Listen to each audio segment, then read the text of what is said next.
Hello बच्चों, कैसे आप सब। आज मैं फिर आपके सामने साइंस के नए टॉपिक के साथ एक्सट्रैक्शन ऑफ ओर्स। ठीक है, आपने देखा होगा कि जब इकोनॉमिकली हमें यूज करना है किसी मेटल का तो उसको ओर्स कहते हैं, जहाँ से हमें बेनिफिशली मेटल मिल सकती है उसको ओर्स कहते हैं। वैसे तो मिनरल्स होते हैं। ठीक है, ओर्स में फिर गैंगी होती है। ठीक है, उसको अलग करना पड़ता है। ठीक है, अब ये सीरीज है मेटल की, मैंने आपको बताई सीरीज। रिएक्टिविटी के अनुसार सीरीज होती है। ऊपर मोस्ट रिएक्टिव है, नीचे लेस रिएक्टिव है।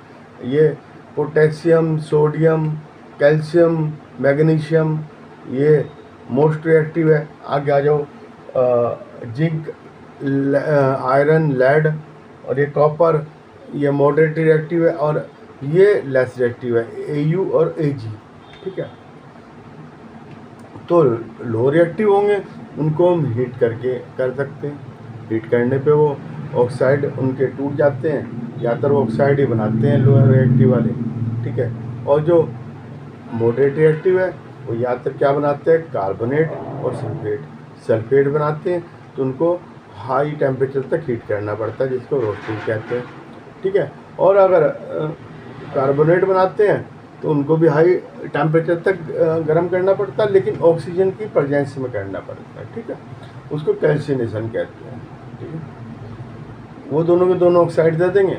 फिर ऑक्साइड को हमने क्या करना है, उसको रिडक्शन करना है। कार्बन से रिडक्शन कर सकते हैं, किसी चीज़ से कर सकते हैं, तो हमें मेटल हो जाती है। अब जो हाईली रिएक्टिव है उनसे हम कैसे करते हैं, उनको कोई तरीका नहीं है, सिर्फ इलेक्ट्रोलाइसिस के अलावा। इलेक्ट्रोलाइसिस करते हैं, मेटल कैथोड पे चली जाती है, क्लोरीन एनोड पे चली जाती है।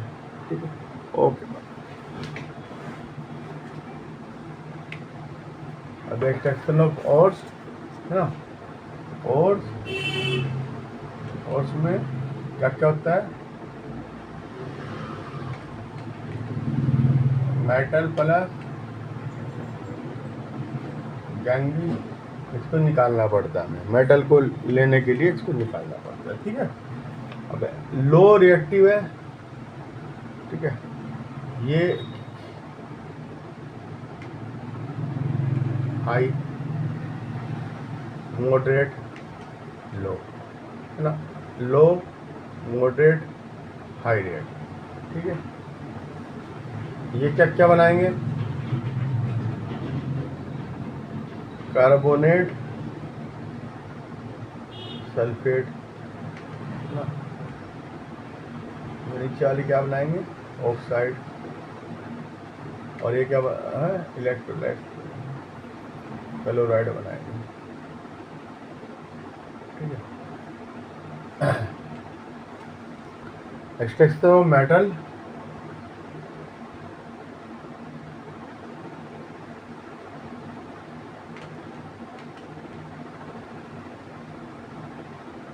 लो इन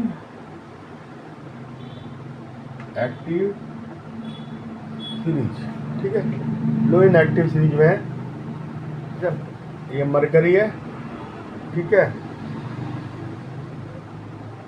O2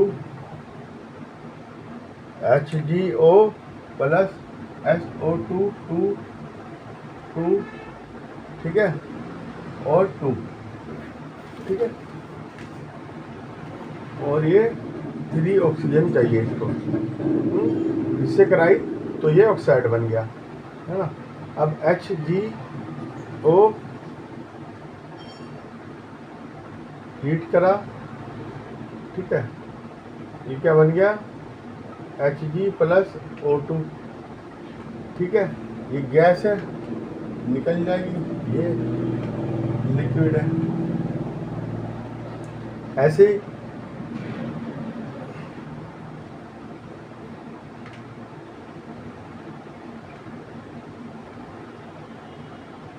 अब ये Cu2O plus Cu2S is equal to U plus SO2। ठीक है, 6, ठीक है, 2। ठीक है, ऐसे हो जाएगा। अब मेटल एक्सट्रैक्शन, मेटल लो एक्टिविटी, मॉडरेट,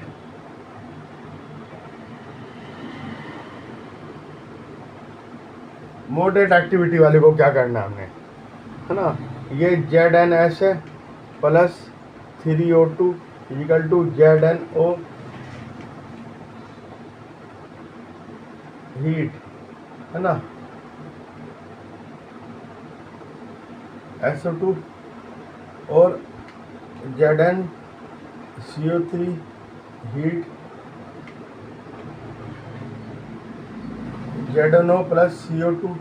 अब इसको हम कर रहे हैं हीट, कार्बोनेट क्या कर रहे हैं तो कैल्सिनेशन कहेंगे, और इसको सल्फेट को कर रहे हैं तो रोस्टिंग कहेंगे, क्योंकि हीट से ज़्यादा इसमें कैल्सिनेशन में प्लस ऑक्सीजन की ज़रूरत पड़ती है एयर की, इसमें नहीं पड़ती। ठीक है, हमने इन्हें हीट कर दिया। अब हीट करने के बाद ऑक्साइड आ गए इनके, अब ये ऑक्साइड आ गए तो इसको हमने रिड्यूस करना है। ठीक है, हमने कार्बन से रिड्यूस करा Zn प्लस CO। ठीक है, आ गया, कार्बन से रिड्यूस कर दिया इसको, रिड्यूस करने पे मेटल हो जाएंगी और वो हो जाएगी। ठीक है,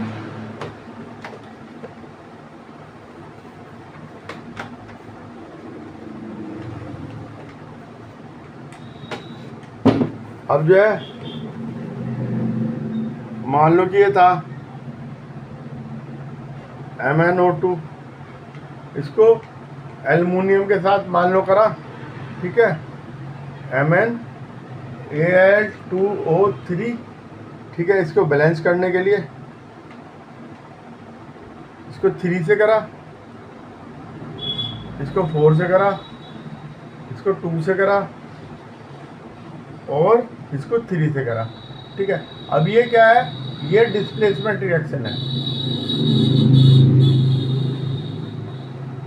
ये रिडक्शन नहीं है, डिस्प्लेसमेंट रिएक्शन है, ये होती है। ठीक है, अब Fe2